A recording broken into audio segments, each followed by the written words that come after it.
Bismillahirrahmanirrahim. Assalamualaikum warahmatullahi wabarakatuh. Selamat siang semuanya. Sebelumnya saya ucapkan terima kasih kepada dosen pengampu mata kuliah Pendidikan Agama Islam, Bapak Anwar Taufik Rahmat, yang telah memberikan waktu kepada kelompok 5 untuk menyampaikan presentasi mengenai muamalah. Sebelumnya, izinkan saya untuk memperkenalkan diri. Perkenalkan, saya Rafi Muhammad Iqbal, perwakilan dari kelompok 6 untuk menjadi moderator dan akan memandu pada presentasi kali ini. Dan tidak lupa dari kelompok 5-nya itu sendiri yang beranggotakan Destania yang akan menjadi pemateri pertama, kemudian ada Irma Anggraeni sebagai pemateri kedua, kemudian ada Ajmi Nazil sebagai pemateri ketiga, dan Rival Julian sebagai pemateri keempat. Langsung saja kepada pemaparan materi, kepada Saudari Destania, dipersilakan. Baik, terima kasih moderator yang telah mempersilahkan saya untuk menjelaskan tentang konsep dasar muamalah dan juga ruang lingkup muamalah. Yang pertama, konsep dasar muamalah. Secara etimologis atau secara bahasa, muamalah berasal dari bahasa Arab, yaitu lafaz muamalatun yang berbentuk masdar, yang asal katanya yaitu amilun fi'il madi yu'amilun fi'il mudore muamalatun masdar, yang berarti saling bertindak, saling berbuat, saling melakukan, dan saling menukar. Intinya, perbuatan muamalah adalah perbuatan yang melibatkan lebih dari satu orang yang nantinya akan menimbulkan hak dan kewajiban.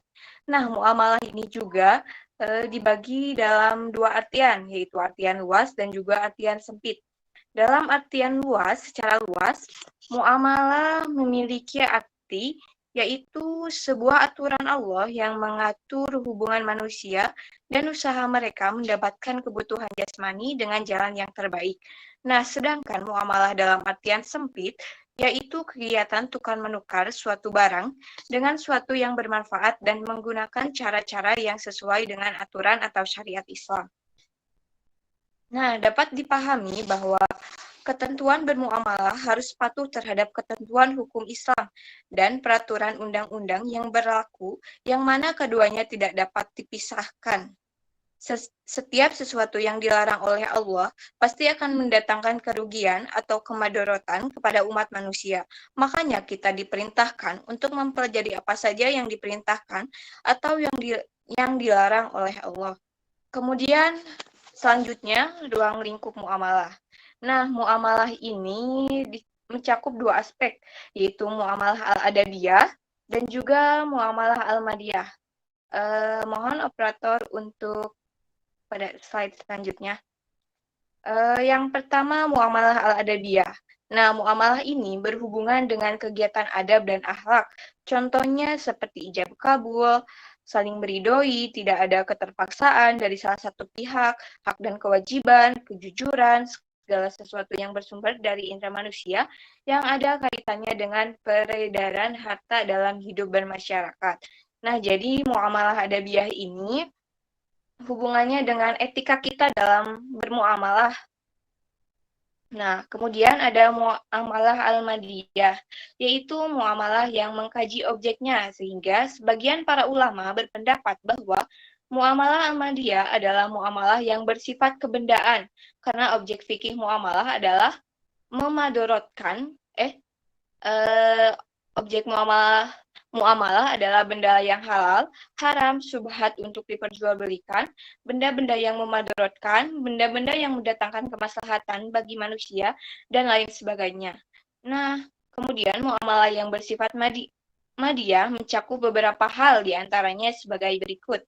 Ada al-ba'il tijaroh atau jual beli, kemudian ada rahan atau gadai, kemudian kafalah wadzoman, jaminan dan tabungan, hiwalah atau pemindahan hutang, taflis atau jatuh bangkrut, kemudian yang terakhir ada syirkah atau perseorangan. Nah, jadi cakupan dari muamalah ini diatur, ada aturan tersendiri menurut kaidah-kaidah Islam. Sekian, saya serahkan pada moderator. Terima kasih. Terima kasih kepada Destania yang telah memaparkan materi yang pertama. Kemudian ada Irma Anggraini yang akan memaparkan pemateri selanjutnya.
Terima kasih kepada Saudari Irma yang telah memaparkan materinya. Materi selanjutnya akan dilanjutkan oleh Ajmi Nyadil Musinin. Kepadanya dipersilakan. Baik, terima kasih pada moderator yang telah memberikan saya kesempatan untuk memberikan pemaparan materi.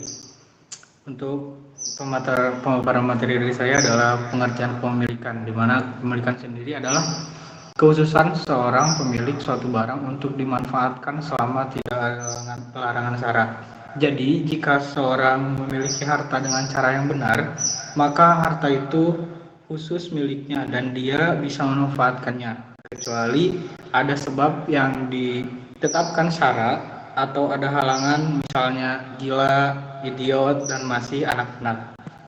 Akan tetapi pada hakikatnya kepemilikan itu dimiliki oleh Allah Subhanahu wa taala, sebagaimana dalam firman Allah dalam Quran surat Al-Baqarah ayat 284, Bismillahirrahmanirrahim. Lillahi ma fis samawati wa ma fil ardh wa in tubdu ma fi anfusikum aw tukhfu yuhasibkum billah fayaghfiru liman yasha'u wa yu'adzibu man yasha'u wallahu ala kulli syai'in qadir.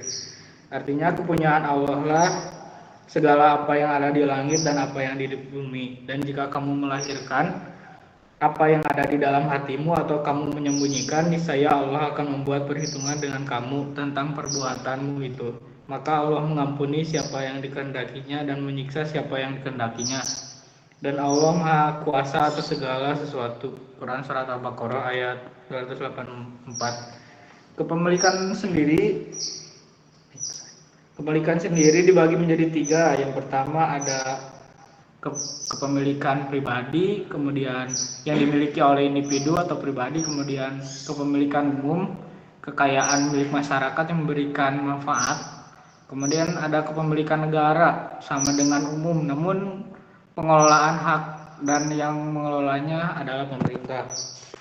Kemudian lanjut, next, ada untuk memiliki harta ada beberapa cara yang dapat dilakukan. Di antaranya ada jual beli, ada ihrazul mubahat, ada warisan, ada tawalud, ada harta pemberian, ada harta yang didapatkan. Selain itu ada pengertian harta, di mana harta secara bahasa adalah almal, yang artinya condong atau cenderung dan miring. Sedangkan secara istilah adalah segala sesuatu yang memiliki nilai. Adapun cara membelanjakan hartanya sendiri, Allah telah mengatur di surat At-Tur, kemudian ada surat Al-Isra, dan yang ketiga adalah dengan cara tidak menghambur-hamburkan harta. Adapun macam-macam harta dapat dilihat dari segi didapatnya atau tidaknya dipindahkan, ada 2, yaitu harta tetap dan harta bergerak. Dari segi dapat atau tidaknya diganti ada 2 juga. Ada yang pertama misli, benda yang dapat diganti dengan harta yang lain. Kemudian ada kimi, yang artinya hanya dapat diganti dengan harga. Dari segi bernilai, tidaknya harta dapat dibagi menjadi 2, yaitu mutakawam dan goiru mutakawam. Mutakawam artinya bernilai dan goiru mutakawam artinya tidak bernilai. Adapun kemudian ada juga pengertian akad, yaitu secara bahasa dari bahasa Arab yaitu al-aqdu, yang artinya ikatan, perjanjian, mufakat. Sedangkan secara istilah adalah pertalian antara ijab dan qabul. Ijab artinya pernyataan melakukan ikatan, dan qabul artinya pernyataan penerima ikatan sesuai syariat yang berpengaruh pada objek perikatan. Adapun dasar hukum akad dalam surat Al-Maidah ayat 1, dan macam-macam akad atau transaksi, di mana yang pertama adalah akad menurut tujuannya. Kemudian yang dibagi kembali menjadi 2, ada akad tabaru, kemudian akad tijari, yang kedua ada menurut keabsahan, ada 3, yaitu akad sahih, fisid, dan akad batil. Dan untuk rukun dan syaratnya akad sendiri, di mana rukunnya ada 4, ya. Yang pertama ada akid, kemudian makud alai, madu al-akid, dan sigot al-akod. Serta syarat-syarat akad ada yang pertama tamyiz, jelas, kemudian ada pembeli dan penjual, kesepakatan, kesatuan majelis akad, objek akad, dan dapat ditentukan, objek akad dapat ditransaksikan, serta tujuan akad tidak bertentangan dengan syarat. Adapun cara-cara dalam berakad, yang pertama adalah dengan cara tulisan, kitabah, kemudian isyarat, perbuatan, dan lisan al-hal. Mungkin dari saya cukup sekian, saya kembalikan kepada moderator. Terima kasih. Terima kasih kepada Saudara Ajmi Najil Musinin yang telah memaparkan materinya. Pemateri selanjutnya akan disampaikan oleh Rival Julian, kepadanya dipersilakan. Terima kasih kepada moderator yang telah memberikan saya kesempatan untuk menjelaskan materi. Di sini saya akan menjelaskan mengenai sistem ekonomi Islam. Sebagaimana kita ketahui bahwa sistem ekonomi terbagi menjadi 2 bagian, yaitu ekonomi Islam dan sistem ekonomi konvensional. Sistem ekonomi konvensional adalah ekonomi yang umum digunakan. Ekonomi konvensional tidak serta-merta diasosiasikan dengan salah satu sistem ekonomi tertentu seperti ekonomi kapitalisme atau ekonomi sosialisme. Nah, sementara untuk sistem ekonomi Islam adalah ilmu yang mempelajari tentang perilaku ekonomi manusia yang diatur berdasarkan aturan agama Islam dan didasari dengan tauhid sebagaimana yang sudah dirangkum dalam rukun iman dan rukun Islam. Kemudian prinsip-prinsip sistem ekonomi Islam ini ada 5. Yang pertama, mengakui pemilikan pribadi dalam batas-batas tertentu. Yang kedua, dipandang sebagai pemberian titipan dari Allah. Yang ketiga, kekuatan penggerak utama adalah kerjasama. Keempat, keadilan, menolak terjadinya akumulasi. Dan yang kelima, menjamin pemilikan untuk kepentingan banyak orang.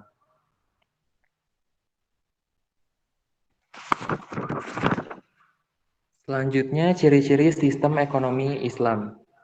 Yang pertama, akidah sebagai substansi. Yang kedua, syariah sebagai batasan. Yang ketiga, akhlak sebagai parameter. Keempat, kepemilikan multijenis. Kelima, kebebasan bertindak atau berusaha. Dan yang keenam, keadilan sosial. Selanjutnya ada manfaat sistem ekonomi Islam. Yang pertama, memegang nilai-nilai moral dan agama dalam perekonomian. Kedua, memperhatikan kepemilikan individu, tetap memiliki batasan sesuai syariat. Yang ketiga, negara berperan sebagai pembuat kebijakan, melakukan pengawasan. Keempat, memiliki sistem yang baik bagi pemerataan. Dan yang kelima, individu akan termotivasi untuk bekerja keras. Selanjutnya, ada ragam transaksi Islam di era modern. Yang pertama, transaksi perbankan. Secara garis besar, bank berfungsi sebagai intermediasi yang menggerakkan dana dari masyarakat dan menyalurkan dana tersebut kepada masyarakat yang membutuhkannya dalam bentuk fasilitas pembayaran. Apabila bank konvensional keuntungannya dari bunga, maka bank syariah keuntungannya dari imbal balik berupa jasa atau fee-based income maupun markup atau profit margin, serta bagi hasil atau loss and profit sharing. Yang kedua, transaksi asuransi. Ada beberapa cara yang dilakukan manusia untuk menangani resiko saat terjadinya musibah. Pertama, dengan cara menggunakan dananya sendiri atau risk retention. Yang kedua, mengalihkan resiko kepada pihak lain atau risk transfer. Dan yang ketiga, mengelola secara bersama-sama atau risk sharing. Asuransi syariah diakui dan diadopsi oleh ulama dunia pada tahun 1985. Kemudian ada transaksi pasar modal. Pasar modal adalah tempat di mana modal diperdagangkan antara pihak yang memiliki kelebihan modal atau investor dan orang yang memerlukan modal atau issuer.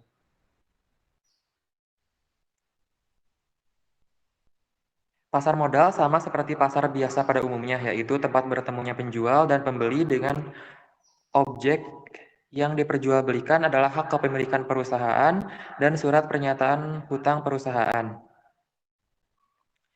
Sekian penjelasan dari saya mengenai sistem ekonomi Islam.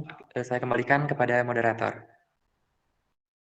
Baik, terima kasih kepada Saudara Rival yang telah menyampaikan materinya. Alhamdulillah pemaparan materi dari kelompok 5 sudah selesai. Mohon maaf bila banyak kesalahan baik dari tutur kata maupun dalam penyampaian materi. Dan jika teman-teman ingin menanyakan pertanyaan perihal materi mengenai muamalah, bisa dicantumkan di kolom komentar ya teman-teman. Mungkin sekian pemaparan presentasi dari kelompok 5. Terima kasih. Wassalamualaikum warahmatullahi wabarakatuh.